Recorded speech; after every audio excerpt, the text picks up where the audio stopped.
সুপ্রিয় ভিউয়ার সকলকে জানাচ্ছি আন্তরিক শুভেচ্ছা অভিনন্দন। আমি একটা পরিচিত গাছ আপনাদের কাছে তুলে ধরছি। আমরা বাজার থেকে আখরোট কিনি। আখরোটটা কি? আমাদের মস্তিষ্কের সঙ্গে কিন্তু সাদৃশ্য মিল আছে। এটা এক ধরনের বাদাম, কাঠবাদাম, যেটা খাইতে কিন্তু সুস্বাদু। এটা যদি আমরা 4-5টা করে খাই প্রতিদিন, তাহলে আমাদের কিন্তু স্মৃতিশক্তি বৃদ্ধি পায় এবং পাশাপাশি কিন্তু শারীরিক দুর্বলতাও কাজ করে এবং এর রোগ প্রতিরোধ ক্ষমতা বাড়ায়। তো যেহেতু সেই আখরোটের গাছ, সে আখরোটের গাছটা দেখতে কেমন সেটা আপনাদের কাছ থেকে তুলে ধরছি। গাছে এখনও ফল আসে নাই। দেখতে পাচ্ছেন যে এর পাতাগুলো, এটা কিন্তু বহুবর্ষজীবী উদ্ভিদ।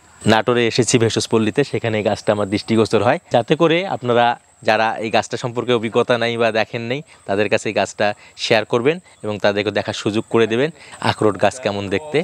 তা এই ছিল আখরোট গাছ নিয়ে আমার আলোচনা। আর যারা আমার চ্যানেলটি সাবস্ক্রাইব করেছেন, আমার পক্ষ থেকে অসংখ্য ধন্যবাদ।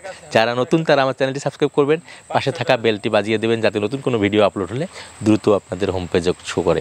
আপনারা সবাই সুস্থ থাকুন, সুন্দর থাকুন, এই প্রত্যাশায় আমি বিদায় নিচ্ছি। আপনাদের সবাইকে অসংখ্য ধন্যবাদ।